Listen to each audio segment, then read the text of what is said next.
Duel Review is brought to you by NexusDigitalComics.com. On today's Duel Review, it's The Hobbit, An Unexpected Journey. I'm RJ. And I'm Nick. Let's get to it.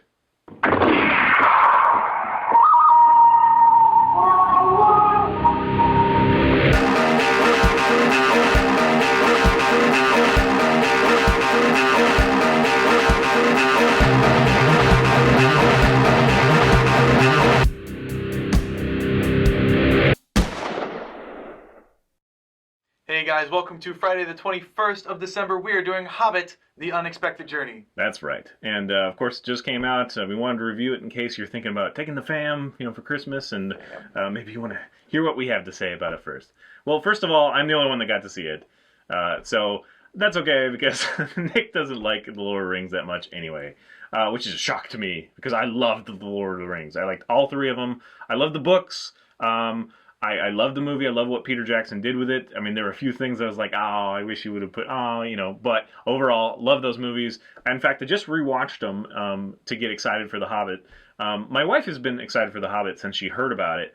I'm not a huge Hobbit book fan, and the reason is because it's a much more childlike book than the Fellowship of the Ring, Two Towers, and Return of the King. That Lord of the Rings series is kind of like he got inspired by The Hobbit. He wrote The Hobbit, J.R.R. Tolkien is who I'm talking about. He wrote The Hobbit for his niece, I believe, and she liked it so much that he continued and he made this, really rich world. He's written like the Silmarillion, which is like this, thick history and stuff, and really actually kind of hard to read, but fun to read for nerds like me.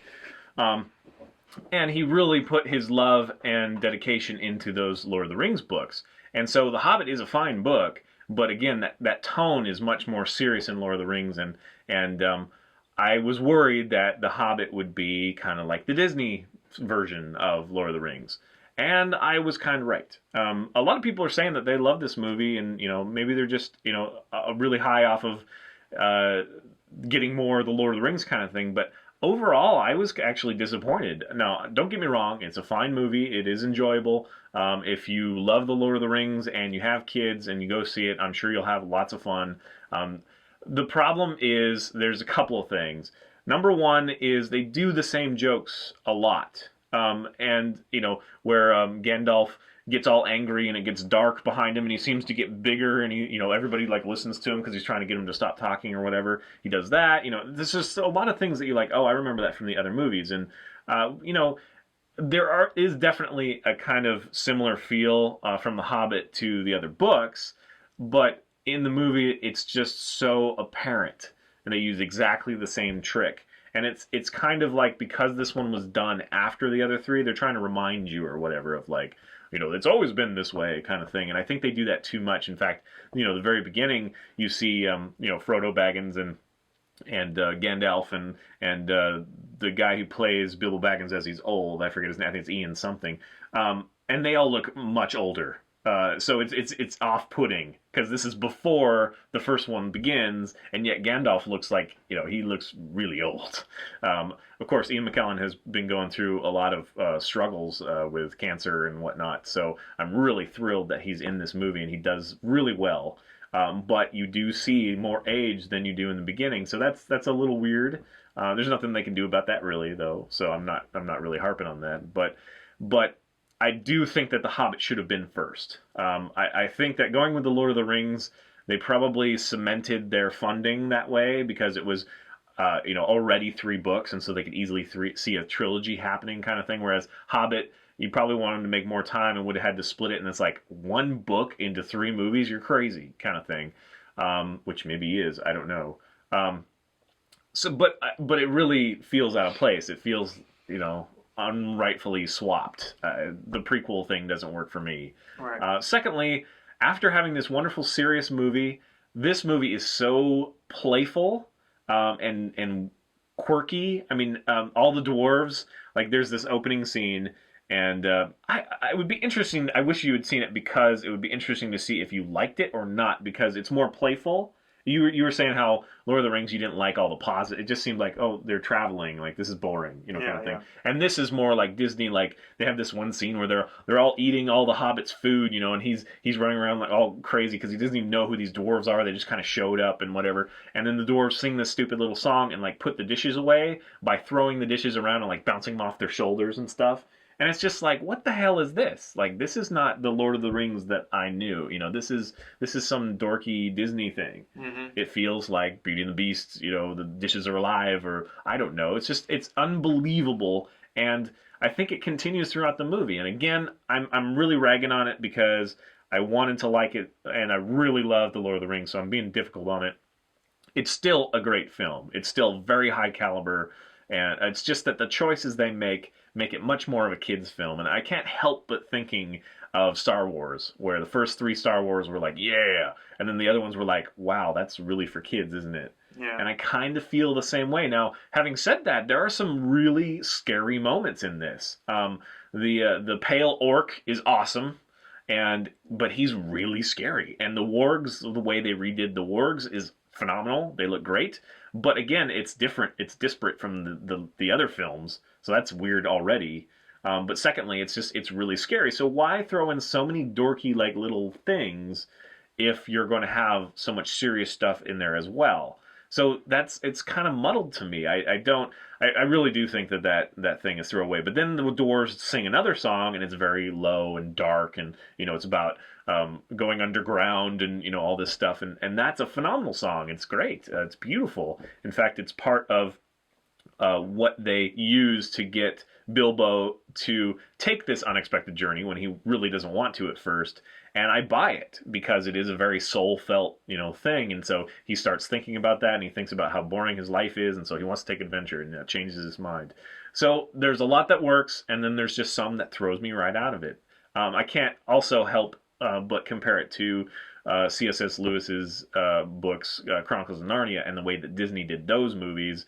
I think they definitely Disneyfied them and made them more simple, more for kids, and that's the way I think that you like those movies better, don't you? What, the Narnia? Yeah. Well, I liked the first one. The second one I didn't really care for, and I don't think I saw the third, so I really can't say. Okay. But well, yeah, I'm not a fan of them Disneyfying. I like that word. Disneyfying a known product, because you have the Lord of the Rings. So for them to make it less Lord of the Rings and more childish and kind of silly, yeah, that kind of throws me off. Yeah, and it's just in bits too, and then also there's all this like unbelievable action, fast-paced stuff. I'm one that actually has problems with King Kong. A lot of people love that, and I'm talking about Peter Jackson's remake. I like it. But there's a moment like where the dinosaurs are like tumbling over each other, and it's just ridiculous. It would never happen. Dinosaurs don't get so much momentum that they'd roll and flip and like stomp around. It's just ridiculous. It's spectacle. And I think that there's too much of that in there. There's a little bit of spectacle in the Lord of the Rings, like when Legolas like rides up the Elephant and like rides it up and does the arrow and then slides down the trunk like he's on a snowboard or something. That's ridiculous. They only had a few of those in Lord of the Rings. In this movie, that it trumps. I mean, they have 3 times as many as all 3 of the movies put together for Lord of the Rings. So it's just it's a little bit too much, and maybe it's because they didn't have as much comic relief because they didn't have Merry and Pippin, kind of thing, and they didn't have that more subtlety of the story. Because Hobbit is, it is very magical. There's a lot of stuff that happens that's over the top. So it's a little easier to see why they had to put it in the Hobbit. It's just I was hoping for a more serious take. I wanted to say that Martin Freeman does a wonderful job. He's the best part of this movie, and he's the actor that plays Bilbo Baggins, a young Bilbo Baggins. He's from Sherlock, which we really enjoyed. And actually, Cumberbatch, who plays Holmes in Sherlock, is the voice of Smaug. Oh. So that's pretty cool. You see a little bit of Smaug. You see his face, you see his silhouette, whatever. So I'm pretty sure he'll be cool. And again, maybe if I just didn't expect it to be kind of a continuation of the Lord of the Rings, I would enjoy it more because it's just got a different flavor to it. You still have these huge, beautiful vistas, and I was really looking forward to seeing more about the dwarves because in the Lord of the Rings, of course, you don't get a lot of dwarf, and so it's always like, well, what is that like, kind of thing. And this one's all dwarf. Hobbit is almost all dwarf. But it's different because these are like, they have no home, they're rogues and whatever, so you don't get to see like the dwarven civilizations. Like, it makes me think of Dragon Age, the video game where you like live there for a while, and it's so cool, and they have similar architecture and whatever. So I guess it just left me wanting, and nobody does a horrible job or anything. Some of the makeup is a little bit meh, and the thing that Stacy noticed, she's like, were those orcs, or were those goblins, were they different? Because she saw such a dissonance between them, because the Lord of the Rings, they're practical, right? They use practical effects, and they're all slimy and shiny and whatever, and she was really creeped out by that. This one, they are literally all CG, which is sad, but they're all CG, and they've got more of a fleshy, it's more realistic, it really is, but it's not as scary because it's not as otherworldly, it's not as gooey and whatever. Instead, they rely on lumps in the chins and, weird things that make us go, ugh, instead of the tactile senses that we had from the other films. So there's enough different that I needed to process, and I just, the way it ends is extremely abrupt. I think at least the first one kind of left you on a note where it's like, okay, well now it's going to take a while to get to the next part. This one is just like, done. So that's like, so I don't know. When I knew it was the third one. When I first saw, or there was going to be another in the trilogy. When I first saw Fellowship of the Ring, it was very abrupt to me. They were walking off, and then the credits started rolling, and I was like, what's going on? I guarantee you that this is more abrupt. Imagine if Frodo, they were like, run, Frodo, run! And then they just cut. Okay. Like, it's literally like that. It's not walking off into the sunset alone, and you're like, oh, what's going to happen?